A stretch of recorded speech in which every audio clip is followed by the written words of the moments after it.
On this episode of the Personal Finance Podcast, how to automate your money so it runs on autopilot.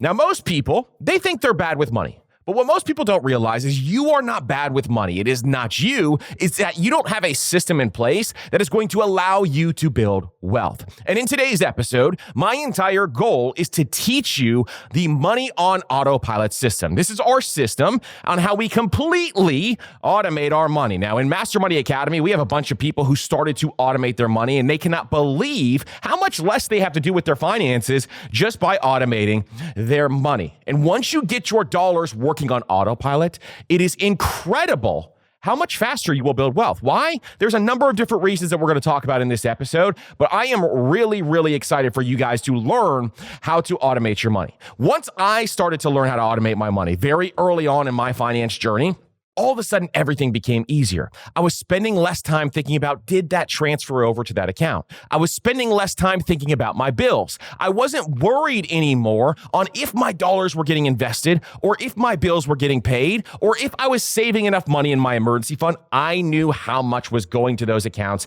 every single month. And the beautiful part about this was I didn't have to do anything. So all you have to do is set up your automation system early. And once you have that set up, then we're going to talk about some things that you can do after to just make sure it is running smoothly. But automation is how you spend less time on your finances and more time on the things that you actually value. Spending time with your family, spending more time earning more money so that you can take those extra dollars and put them towards future you.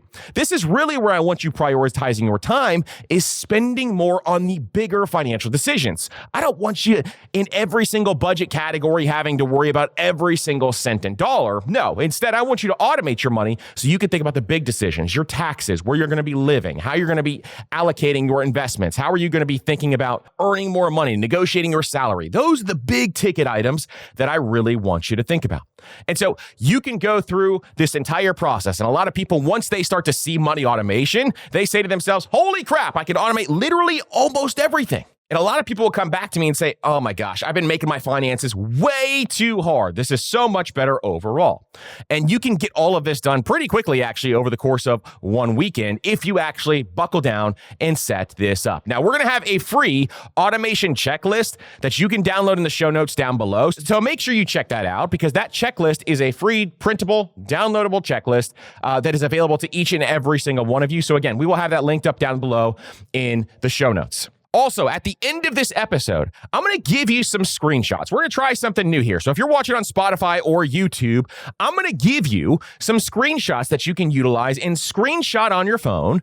And so you have some extra things to consider. And it's also going to give you a list of items that you should be automating first. So the 12 things that you should automate first, I'm going to have that at the end of this episode so that you can just screenshot it and take it with you and take some action right away at the end of the episode. All right, so if you're ready to automate your money, if you're ready to dive in deeper, without further ado, let's get into it. So the biggest thing I want everybody to realize today is that automation is a superpower.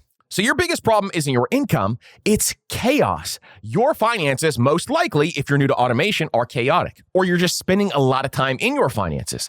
Bills are coming out of 3 different accounts. That is one thing I see a lot of people do, where they have multiple accounts and just overcomplicate their finances. Random charges are hitting at random time, and you have no idea when that is actually going to happen. You're trying to pay some of these bills manually. Some of your bills are on auto pay, but a lot of them you are paying manually. Maybe you're even sending out checks if you're on 1995 still. You're trying to remember when daycare hits. You're trying to remember when the next phone bill is going to hit. You're trying to remember when your mortgage hits, and you can't keep it all straight. Then you have to transfer money for groceries, and then you have to transfer money for items that you forgot to remember. All of this is complete financial chaos, and automation removes all of this. It removes those late fees. It removes those money fights with your spouse where you're going back and forth because you forgot to have enough cash on hand in order to pay the electric bill. It removes the missed investments and the big opportunities that you're missing out on because you did not automate your investments. It removes the emotional decision making. So where you're thinking about, man, should I invest these dollars or should I go, treat myself? Should I go splurge a little bit? No, it removes that from your equation because you know exactly what you're going to be doing. We're going to set up a plan that allows you to transfer those dollars. It removes guilt. It removes overwhelm. All of these things are why I absolutely love automation. And if you are someone out there, most people hate this word. And when I say this word, I see a lot of people cringe. It removes the need to always have to budget. The B word is something most people don't like. Now, there's going to be seasons where you're always going to have to budget. If you are in a season of life where maybe you lost a job, well, if you lost a job, you're going to have to budget because you need to know where every single dollar is going. But once you get this automation set up and once you get this system in place, you have to budget way less, if not at all, depending on what your income is and how much room you have. And then it also just eliminates procrastination, which most of us are guilty of when it comes to our finances, myself included. And so removing procrastination from your equation is really, really important. Now, here's the big thing.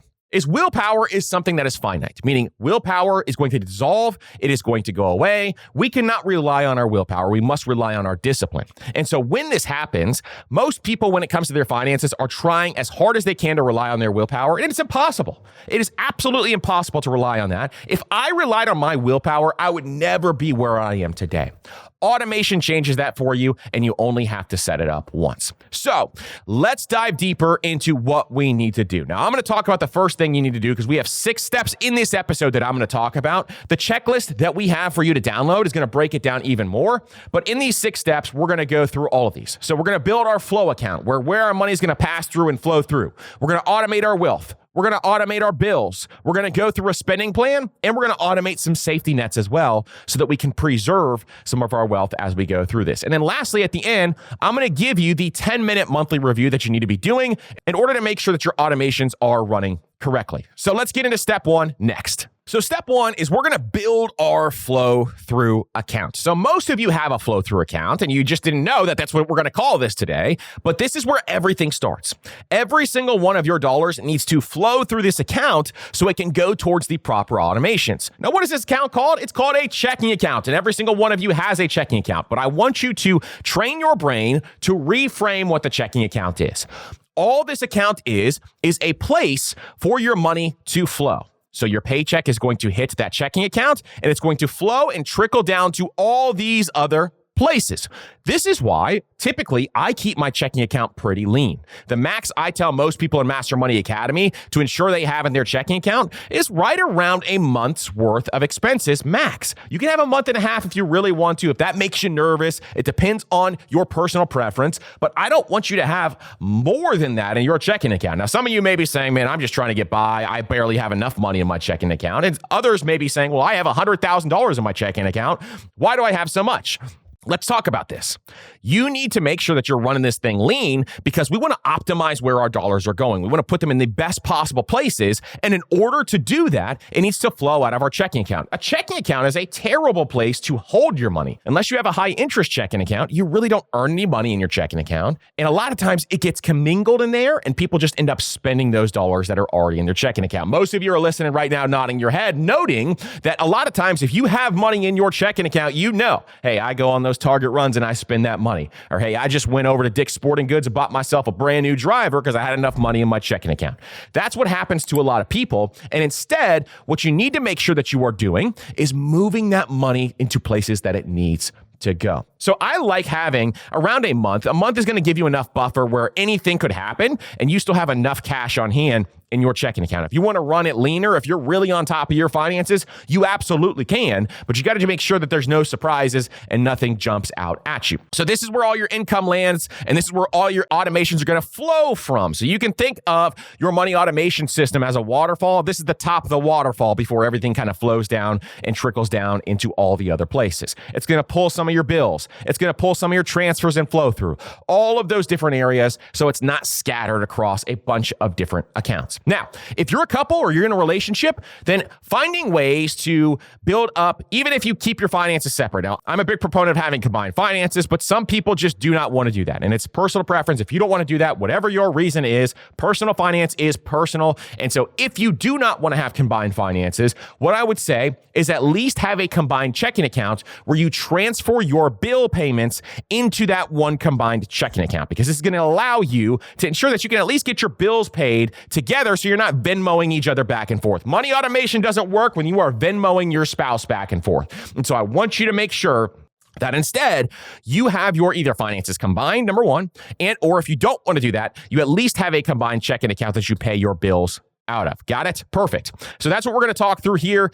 We don't want any more chaos in our life. And so this pass-through account is going to be the starting point. Now, where do I have a checking account? You can go to your local brick and mortar bank if you want to. Mine's at Chase just because it's the closest bank to my house. That's literally the only reason. I am not a big proponent of brick and mortar banks. Credit unions are also great, but I want ease of access. That's the only reason why I have it at Chase, because if I have to go get cash for something, or if I just have to make a deposit really quickly, I can do it and it's close because I know it's going to take me an extra week if the bank is farther away. And so that's the reason why I keep mine at Chase, but you can keep yours wherever you want to. It's all up to you. Now, step two is we are going to be talking about the most important thing that we can do with our dollars. And what is that? We can find a place to grow our wealth. And so when we do this, we want to automate our money, automate our wealth, so we don't have to think about it anymore.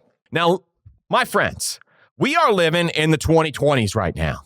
Meaning that we have a beautiful thing available to us that allows us to automatically build wealth without even having to think about it. And so I'm going to talk about this today, but you need to make sure that you are automating your investments. So your investments are the number one way to build wealth. It is the only way that you will ever be able to retire. And so you got to make sure that you are automatically investing every week, every month, bi-monthly, whenever you set up the cadence. And so the cool thing about this is we're going to talk about this, but you can set up automatic transfers to Vanguard or Fidelity, and you can automatically invest. In fact, Fidelity has been able to do this for a while, and Vanguard is now able to do this, where you can literally automatically invest directly from your checking account into your brokerage account or whatever other retirement accounts that you have set up. So you don't even have to think about buying the investment. Instead, you can automatically buy investments directly from your checking account. And so here's the thing I want you to think about. When money hits my checking account, I want to pay myself first. You always pay yourself first, then spend what is left over. And so we want to make sure our dollars are getting invested and paying ourselves first. This is why this is the most important step and the first thing that you need to be doing. Now, you may be saying to yourself, well, which order should I be automating my money? Well, I'm glad you asked. And it depends on each and every single person. But here is the order of operations of how I would think about automating my dollars. Number one is getting your employer match. We know your employer match is free money. And every single person out there, if you are not getting your employer match, you need to make sure that you are getting it. Go to your HR department, look at your employee handbook and see what your match is. Take advantage of your employer match. It is free money. I love free money. I don't know about you, but I love free money. In fact, free is my favorite number. And so because of this, we want to make sure that we are getting that free money from our employer. They're trying to help you out there. And in fact, if you get your employer match every single year, even if it's a modest 2 to 3%, it will change your retirement over the course of 30 years by well over 6 figures. And I've seen a lot of times, if the match is higher, you can have $1 million difference in your portfolio just by getting that employer match. You got to make sure that you are getting it if you are not already. Number two is if you have a high deductible health plan, you could take advantage of the HSA. So the HSA has triple tax advantages. And I like using it as a retirement account. So money goes in tax-free, it can grow tax-free, and you can pull the money out tax-free as long as you have a qualified medical expense. We will link down below in the show notes our entire episode about the HSA because this is a really powerful account that you need to take advantage of. Number three is the Roth IRA. So for a lot of folks out there, a Roth IRA or a traditional IRA, if you're going to do a backdoor Roth IRA, is a fantastic account for most people. Why? Because money goes in that's already been taxed. So your paycheck was already taxed. It grows tax-free, and you could pull the money out tax-free. Number four is your 401k. So your 401k, typically the money from your 401k is going to go from your paycheck. So you don't even have to move it from your checking account. It's going to come from your paycheck already. So how many of you out there have a 401k and you went and never looked at it because you didn't think about your finances and maybe you were working throughout your 20s and somebody told you, maybe an uncle, maybe your parents told you, hey, you got to contribute to your 401k and make sure you're getting some dollars in there. And so you start to invest your money in your 401k, but you didn't look at it again. You just let those dollars go into your 401k and get invested, and it grew over time, and all of a sudden you opened up your 401k and you said, holy cow, I got way more money in there than I ever thought I did. Welcome to the magic of automation. This is what money automation does. It allows you to build wealth without having to think about it. And your 401k is the clear example that most of you have experienced that allows you to automate your money and build wealth automatically. I can't stress this enough. This is a really, really important step that most people need to note. And so your 401k is a great example, and that would be number 4. Number 5 is your taxable account. So for most people out there, and I am starting to prioritize a taxable more and more and more because of flexibility, this is by far the most flexible account that you have out there. And so for people who want to retire early, a lot of my audience does. For people who want to go out there and have additional flexibility when they retire, the taxable account is absolutely fantastic for that. And we probably need to do an updated deep dive on the taxable account and some of the cool things that you can do with it now in the next coming year, because there's some new laws and updates that allow this to be even a more tax advantage account. And then number 6 is any other goals that you have, a 529 plan for your kids, maybe your kids' investing accounts. Those are going to be the things that are last. Those come at the end. And the reason for that is you need to take care of your retirement first, and then everything else comes into play. There are way too many people out there that I am seeing investing in a 529 before their retirement. Do not do that. I know you want to put your kids first. I get it. But guess what? You're going to be a huge burden to your kids when you need long-term care or you need some help and they have to financially support you and your long-term care because you did not put a retirement plan in place. You do not want to be a burden to your kids. You got to make sure that you contribute to your retirement first, then your kids come next. Understand? This is very, very important. There are no loans for retirement. And so you got to make sure that your retirement comes first before everything else. Now, step 3, we're going to talk about those pesky things that none of us like to pay, which is our bills. So here is something that I want you to say to yourself. If it has a due date, I want you to automate it. So because here's the math. One late fee is about $29. And one late fee per month over the course of 10 years is about $34,080. And if you invest that at 9% rate of return, you lost $5,500 just to late fees alone. And so there are still folks out there that I have come across who are manually paying your bills. And if you're listening to this podcast right now and manually paying your bills, that is not the move whatsoever. So you need to make sure that you are automating every single bill. Now, how do we do this? We do this one of 2 ways. One, you have your flow-through account. What's our flow-through account again? That is our checking account. That's where money flows through that account so that we can ensure that we are actually getting those dollars to where they need to go. So some of this money is already going to our investment accounts, and we are starting to automate it out into our investment accounts. Now, we're going to start to automate our bills. Now, our bills can come out of one of 2 places. Number 1 is they can come out of your checking account. So a lot of things will come out of your checking account, like your mortgage, for example, maybe your rent, things like your electric bills or your utilities. There may be some other bills that you have on hand where you cannot pay with the second option, which is a credit card. Now, let's talk about this for a second. For a lot of folks out there, they want to earn points and miles. They want to earn rewards. They want to make sure they get all these extra perks, and credit cards are great for that. They are a great option to pay your bills as long as you pay the credit card off every single month. Now, here's the note, is if you have ever had trouble with credit cards in the past, I don't want you using a credit card. I'd rather you pay cash out of your checking account and make sure you pay your bills there, or your debit card, whatever you want to use. But if you've never had issues with credit cards and you have been responsible with credit cards, they are a great way to get free vacations. They are a great way to get cash back. They are a great way to get all these extra perks just for paying your bills. And so I put as many bills as possible on a credit card. Every other bill that is not possible to put on a credit card, then I will pay it out of my checking account. Now, a lot of you right now may be saying to yourself, well, I wish I could pay my mortgage, or I wish I could pay my rent with a credit card. That's coming, my friends. You can pay your rent with the Built card, and the Built card is coming out with something also that allows you to pay your mortgage.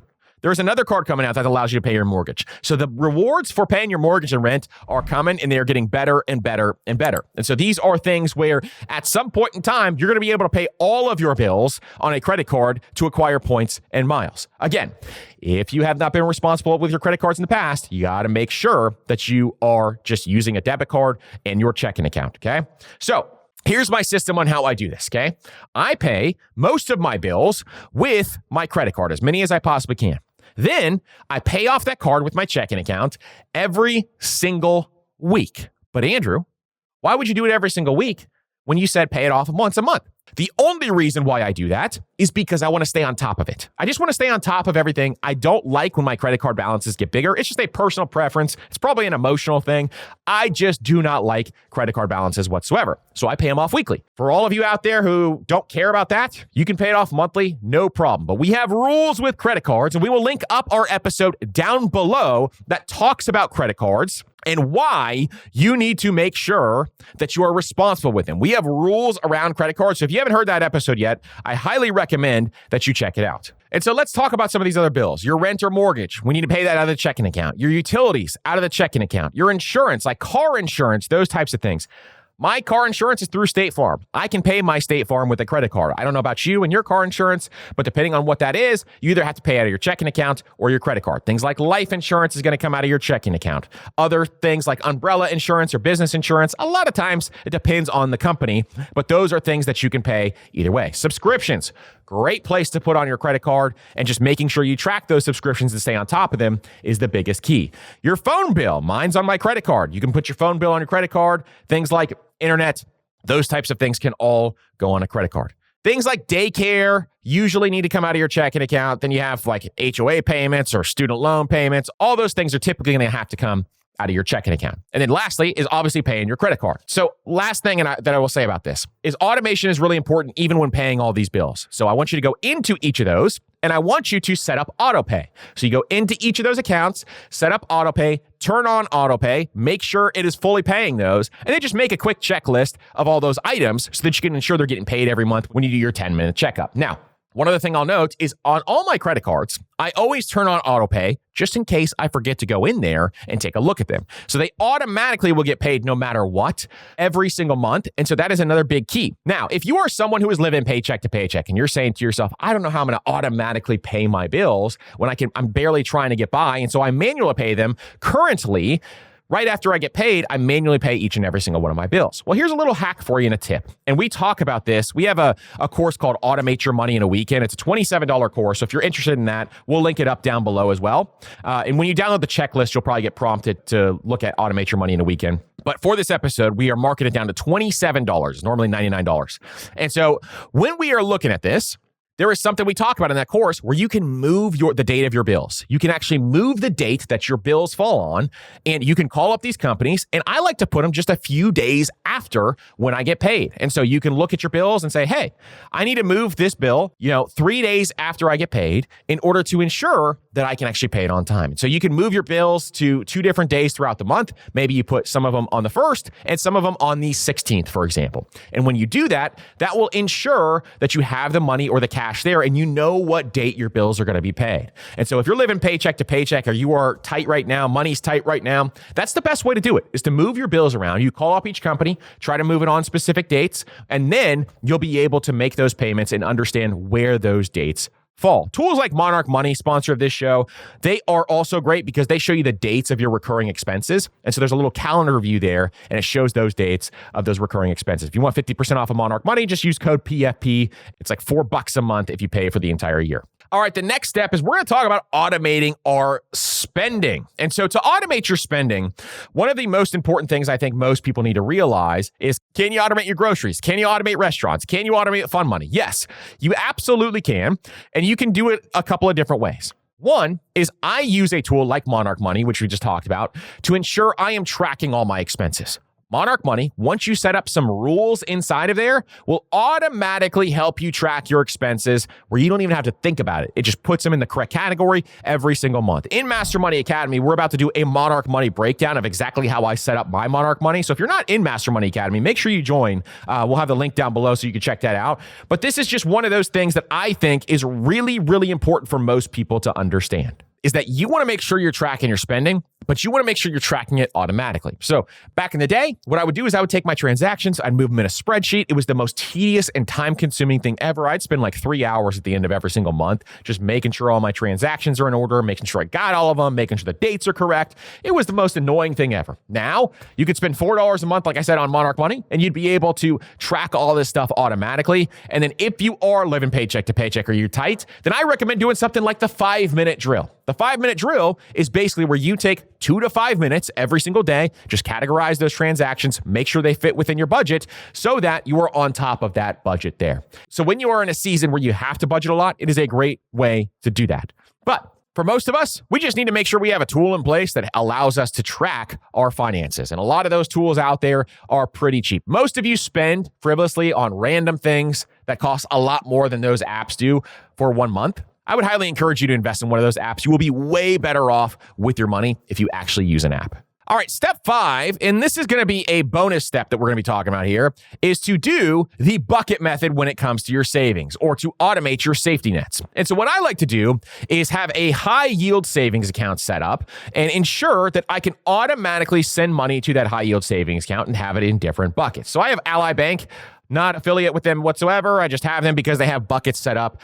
There's other places out there that you can do that with. I think SoFi, Betterment, there's a bunch of other places where you can find ways to set up these buckets to ensure that you have the bucket method set up. Now, we have a full episode on the bucket method. If you have not heard that episode, I highly encourage you to check that one out. And this is basically a way for you to make sure that you are set up for your savings goals. So that means sending money to your emergency fund every single month automatically, sending money for car repair, sending money over for any other savings goals that you have on hand. All of these are really, really important. And I highly encourage each and every single one of you to set up these automations that just goes directly into that savings account. And so this is a big area where I think a lot of folks, if they just set up some of these buckets inside of their high yield savings account, it would change their life forever. So let's say, for example, you're saying to yourself, well, man, I am really tired of car payments. I don't want to have a car payment anymore. It feels like it just drains my finances every single month. I want to get this car paid off and I never want to have a car payment again. A lot of people will say that and say, how would I never have a car payment again? Let me show you. So for most of you, you've heard us talk about, we don't want you to have a car loan for longer than 4 years. And once that gets paid off, we want you to drive that car for at least 10. So for the next 6 years, while you are having zero car payment, one of the things that you could do is you could start to send money to your car bucket. And what this is going to mean is that you are saving up cash in a bucket that allows you to pay cash for a car. And so for 6 years in a row, you are saving up this money over that time frame. Maybe you drive the car for 10 years. Maybe you drive it for 15. That means you would have even more time to save up cash for that specific vehicle. This ensures that you never have a car payment again. And for wealth builders out there, I really want you to try to find ways to never have a car payment again. This is one of the things that I am looking to do. I am looking to never have a car payment again because I was so sick of just having these car payments over and over again. Now, if you get a really favorable interest rate or something like that, I get it. I get the math. I understand the difference there. But for me, it's just not something I'm super interested in having long term. And so because of this, if you follow our rules, putting 20% down, only having 4 years of car payments, driving those cars for 10 years or longer, then you have a lot of time where you can take some of your extra money on years that you have no payments, save up for a car, take the rest of it, put it towards future you so you can build wealth for your retirement. And this is going to allow you to never have car payments again. The average person in the US right now has almost $900 in car payments every single month. I want you to eliminate that and put that towards future you or put it towards your vacations or whatever else you want to do with that money. I don't want you wasting it on depreciating assets like a car. And so that's one of the things that we look at all the time. So that's just a big example of ways that you can automatically save for your savings goals and some of the things that you want to do. So another one we talk about all the time is holiday savings. And so here's the way I treat something like holidays. You're going to look at your holiday bill this year or last year, and you're going to say to yourself, well, here's how much I spent. And every single year, it seems like Christmas or the holidays just creeps up on me, and I have to spend all this money, and I either go into debt or I just ruin my emergency fund or whatever other cash I have on hand. Well, let me explain how Christmas works or the holidays work. This is something where you're going to spend money on the holidays every single year. So you need to treat it like a bill. So instead, you set up a savings bucket and you send money every single month to that holiday budget. How much do you send? Well, you look at how much you spent last year and divide that by 12. That's how much you send. So if you spent $2,400 last year, then you take $200 per month and start to put it into that account. This is going to ensure that you get to the holidays with zero stress whatsoever. The money is just there. And there is power in having the money there. The same goes for your emergency fund. So most of you know the 1-3-6 method is our system for saving for your emergency fund. That means saving 1 month, then 3 months, then 6 months. And there are things you do in between. That is where you do it, is saving up here automatically. You can get those built up into 6 months of expenses. It is really, really powerful what we see people do with their emergency fund when they actually automate this. All right, perfect. Now let's dive into step 6, because step 6 is just your 10-minute monthly review. So what I want you to do is every month, I want you to think through this checklist to ensure that your money actually went where it's supposed to go. Number 1 is, did every investment go through?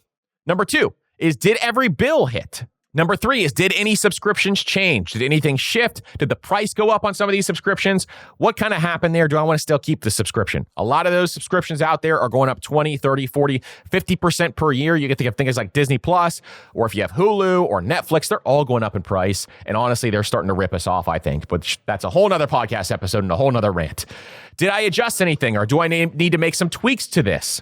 And then lastly is, do I need to automate something new? So 10 minutes, that's the entire job. That's all you have to take at the end of every single month. And so literally, we might be taking, 2 hours max on our money if you really set this up properly. Now, I want to give you a couple of examples here as we're talking through this. So in Master Money Academy, we have had a number of people start to automate their money. And a number of them have come to me after and said, hey, I feel like I'm not doing enough. And what they feel is, because they set up these money automations, they feel like I should be in my spreadsheet, or I should be doing all this other stuff, but instead I don't have to do that anymore. So I don't know what to do. And this is the beautiful thing about money automation, is we have seen this time and time again, where people will come to me, then they feel they're stress relieved. And some of them, if you're type A, you might feel a little bit of stress because you're not doing enough. And that's the key. That means the system is working, that you set up the automations correctly, and so that you were able to not have to worry about this anymore. So you could focus your time on getting those raises, or focusing your time on your family, or focusing your time on your hobbies, instead of having to worry about your money every second of the day. Automation is how you reduce that stress. It is how you reduce that anxiety. For me specifically, I've told this story a number of times. When I first hit rock bottom with my finances, I didn't have enough money to even fill up a tank of gas. And so when I did that, I started to set up money automations for everything. And this changed my life forever. Because I set up those automations, money was just going where it was supposed to go. I wasn't spending frivolously on just random stuff all the time. And so instead, I had a plan for every single dollar and where it needed to go. And so this is what clawed me out of the paycheck to paycheck cycle, saving my first 100K in 2 years, getting my first million 10 years later. And this is how I did it, which is making sure I automated my money, and it worked for me automatically. And your money can work so much harder than you ever can if you set up these automations properly. And so I highly encourage each and every single one of you to set up these money automation systems. If you get the checklist down below, I highly encourage you to check out that checklist. Again, that checklist will prompt you to a $27 course called Automate Your Money in 1 Weekend, where I go through all of this and show you screen shares of exactly how this all works. And so really excited for each and every single one of you to check that out. Also, if you're in Master Money Academy, you get that completely for free. So if you want to join Master Money Academy, make sure you join down below. We will have that linked up below as well, so that you can check that out, and you get all of our stuff for free. And you get to do weekly calls every single week with yours truly, where you can ask your questions, and we go through a ton of other stuff in Master Money Academy. We have a bunch of courses. We have a deals section. We have so much stuff inside Master Money Academy. Really, really excited to meet you in there and see you inside. So listen, thank you so much to each and every single one of you for being here. Our goal is to bring you as much value as we possibly can with each and every single episode. I hope you did that today. Make sure you subscribe on YouTube. Make sure you subscribe on Spotify. And again, one cool thing that's coming up is we're going to have Spotify video coming up as well. So not just YouTube, but also on Spotify. So really, really excited for that. And so if you have a question or a comment, leave a comment in YouTube or Spotify, and we'll try to answer all those questions for you. Again, thank you so much for being here, and we'll see you on the next episode of the Personal Finance Podcast.